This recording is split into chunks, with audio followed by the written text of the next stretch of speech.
7:35 p.m. We continue on CNN Economy. I'm going to talk now with the founder of ELUTER, David Duek.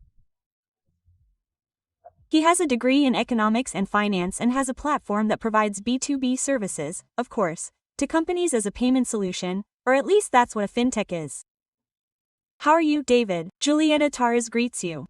How are you, Julieta? Everything's fine here. Thank you very much for the introduction. No, it's a pleasure. Tell us a little bit about how you created ELUTER and what it does, what functions it fulfills in this ecosystem. Okay. When I was still in college, I was working for a company that imported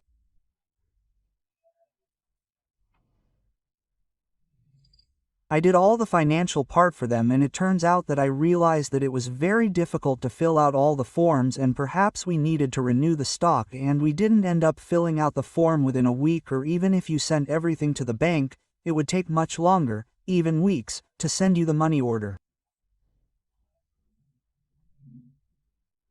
Yes, the exchange rate wasn't very clear until it reached its destination. And I said somehow we would have to change it. There are several ways to make international transfers all over the world, not just in Argentina. Of course. They go through clearing houses. What the clearing house does is send the money order to a correspondent, and the correspondent is the one who tells the bank, let's say, I'm using Santander, I want to make a transfer to Chase in the United States. Sometimes they tell a correspondent in the middle of the queue, this money order has to go through, and that was very cumbersome. What we did was build a platform that is much faster, cheaper, and also more accessible for all these people who needed to do businesses that needed to make international transfers. And we do it through, we clear with stable coins instead of banking correspondence. Oh, perfect. You get rid of a financial transfer cost. Exactly. And it also saves me time. Of course, it's faster. Who are your clients? Who are they? Any company that is in Argentina and has, if you like, a subsidiary in another country, different companies in different countries. How does ELUTER work in this case? We are currently focused a lot on Argentina because in addition to giving accounts in dollars, we also give accounts in pesos, in crypto, and in euros. Well, the platform will also be released soon so that they can integrate a payment link into their e-commerce and charge with cards, with transfers with crypto too, if they want. In other words, let's suppose that you are talking about a business that has a website and makes online sales. Then you could offer them a payment method integration service, and in this case they could receive any type of currency or the ones that you work with. Of course, they decide which currency they want to receive, and on the other side, that is, they decide which currency to pay with. It is also like a way of processing payments. With or without a card, it is also good to have it, right? The difference between these two movements or these two processes that you mentioned is that if you receive a payment by card as a merchant, you have to wait several days for the bank's clearing to be settled, right? On the other hand, if you do it with stable coins, the deposit must be immediate.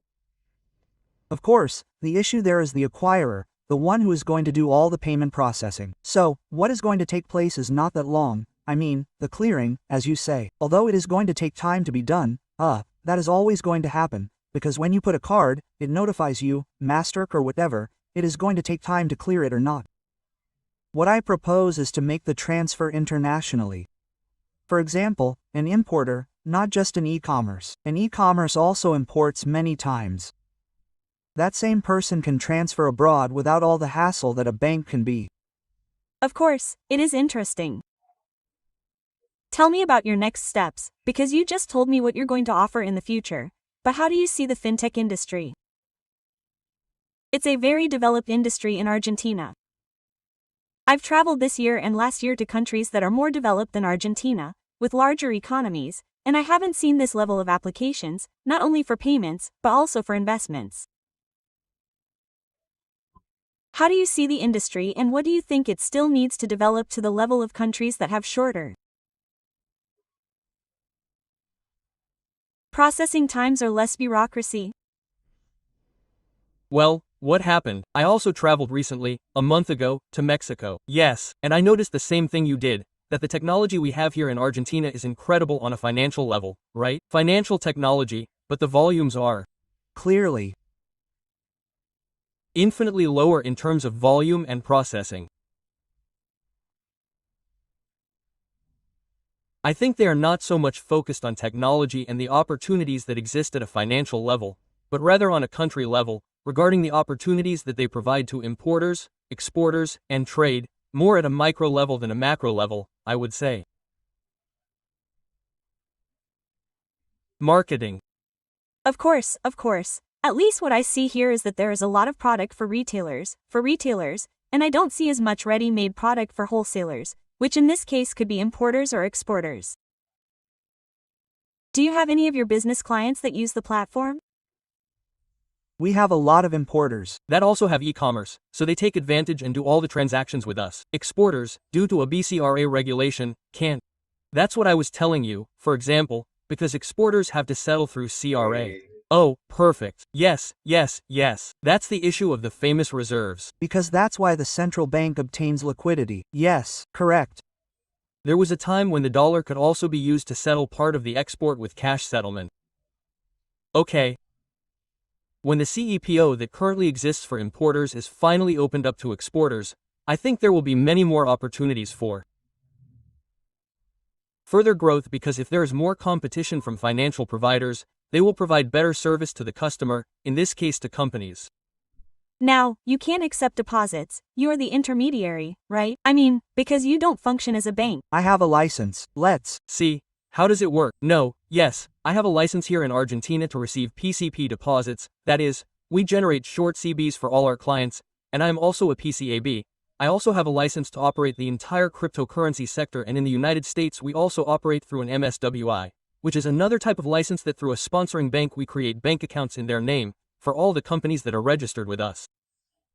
So we are one of the few fintechs that creates accounts for Argentine companies in the United States.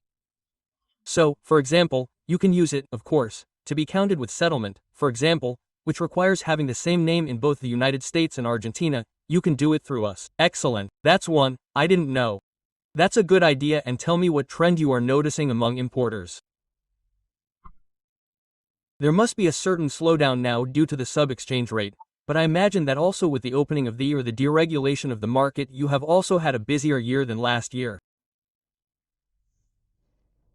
Right. There are many importers who are constantly on the edge and operating. At least I can tell you, what we see among the users who are operating with us today is that they are paying more because they are hedging their bets for something they think is coming. They are not just turning around, they are turning around more. Sure. Now, David, my question is, are these all the importers that you have, or are they specific segments of the economy? For example, those who import clothing and electronics, or those who import parts for a factory. We always have all types of importers. I mean, there are sectors that are harder to have than others, right?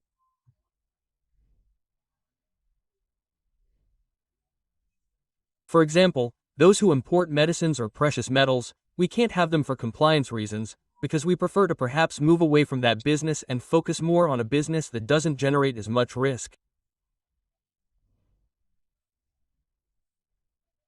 Sure, no. Okay, I follow your reasoning. So, you were telling me about the industry. Do you see this trend, especially with importers?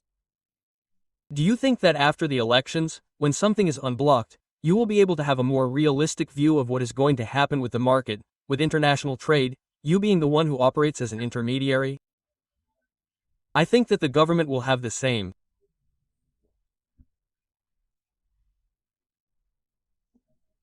They will have the power to pass the law they want to pass, and they will also be able to give us more scope to be able to do our business, right?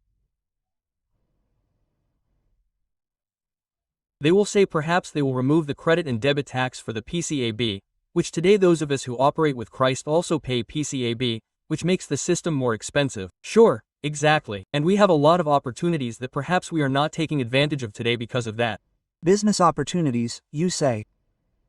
Yes, opportunities as a country too, because as you say, if we have Incredible technology at a financial level, and they do not help us at a legal or regulatory level. We cannot advance.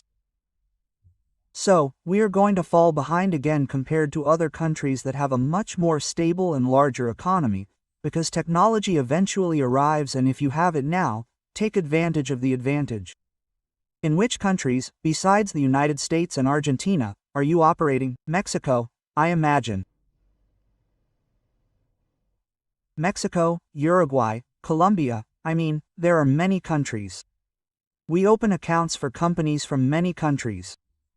Yes, and what we give them is the possibility of operating with the currencies that we have available, which today are the Argentine peso, the US dollar, and the euro, in addition to the Perfect.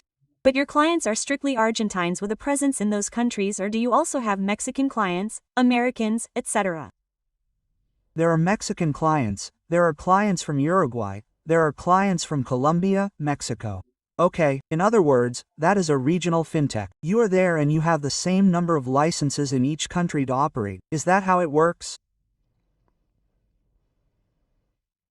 Sure, we have the licenses here in Argentina, we have the licenses in the United States, in Europe, and then in each country we partner with another fintech so that they provide us with the ramp service. The ramp service is when they enter the currency of the country they have and you convert it to the currency they want. Sure.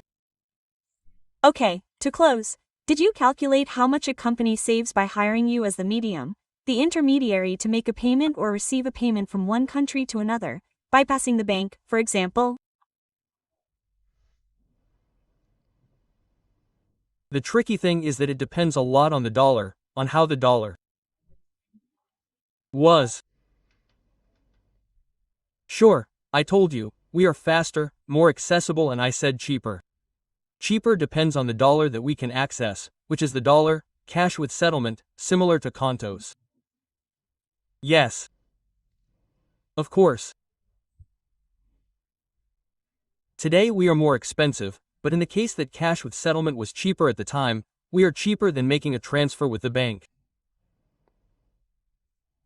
Okay, now I understand you. Sure. Your service is tied to either the crypto dollar or the dollar settled with settlement. Exactly. I didn't know if you said crypto dollar because I didn't know if they were going to follow me. No. Yes, clearly not. The point is that the most free dollars are precisely those two, and when there is volatility like this, they are the ones that go up the most. But it is also true that when things correct themselves, they will surely be the ones that go down the most. Exactly, in other words, you will have more options. Good, excellent. Well, thank you for the interview. Thank you very much. See you later. Come on, David, a kiss. David Duek has a degree in economics and finance and founded ELUTER, which is a B2B company that provides services to companies for companies, and what it tries to do is reduce or lower the financial costs for money transfers and also for cross-border payments and collections. It is 7:49 in the evening. We are taking a break. We will be right back.